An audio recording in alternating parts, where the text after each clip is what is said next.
Assalamualaikum warahmatullahi wabarakatuh kakak-kakak dan abang-abang. Nah, masih bersama Ustazah Khairul Rahma dalam pelajaran seni budaya.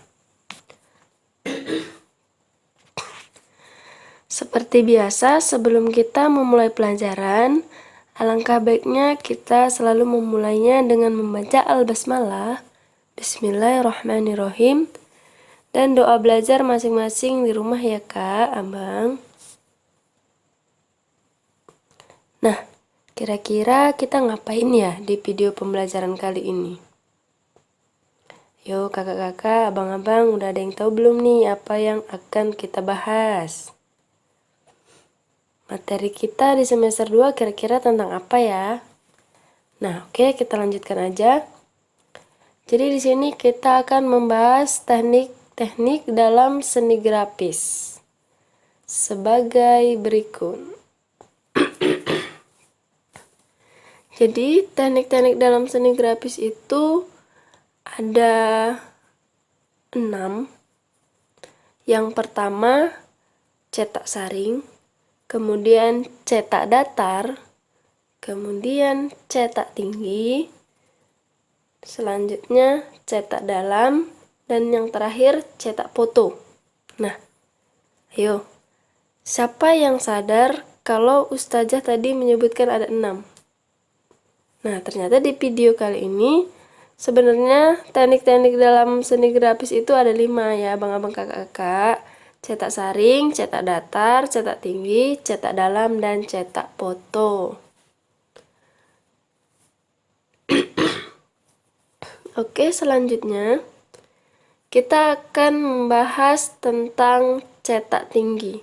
Nah, kemarin di video sebelumnya kita sudah membahas tentang cetak datar, cetak saring, kemudian cetak apa lagi? Nah, sekarang kita membahas tentang cetak tinggi. Nah, pengertian dari cetak tinggi itu ialah cara membuat acuan cetak dengan membentuk gambar timbul pada permukaan media cetak. Contohnya, cap atau stempel. Nah, jadi kalau media cetak ini kita membuat karya melalui teknik cetakan. Nah, jadi media yang digunakan dalam cetak tinggi itu ada kayu lapis, triplex, metal, hardboard, papan kayu, dan karet. Nah, sebenarnya medianya tuh masih banyak lagi yang lain-lainnya. Ini hanya contoh kecil saja.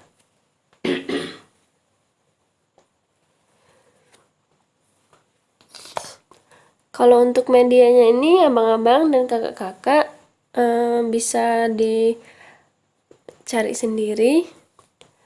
Karena apapun medianya, kalau kita menggunakan teknik tempel, itu insya Allah akan bisa. Nah, jadi apa aja asalkan dia datar, jadi itu bisa digunakan untuk media. Kemudian, teknik cetak tinggi. Jadi teknik cetak tinggi ini paling populer atau biasa disebut dengan seni grafis atau seni cukil kayu. Nah, bahasa kerennya itu woodcut. Jadi teknik cetak tinggi ini dikenal pada abad ke-14 Masehi oleh seorang Koptia di Mesir. Kemudian orang Eropa menggunakan teknik ini untuk membuat hiasan pada kain tenun. Seni ini juga digunakan pada media cetak huruf dan buku. Orang yang berjasa pada penemuan ini yaitu Johannes Gutenberg pada tahun 1400 sampai dengan 1468 dari Jerman. Nah, seniman yang menggunakan teknik cetak tinggi ini ada banyak ya, abang-abang dan kakak-kakak. Nah, kita bahas sebagian saja. Yang pertama, itu ada Holbein, kemudian Grenache, kemudian Castucista Hokusai, ada Edicionario.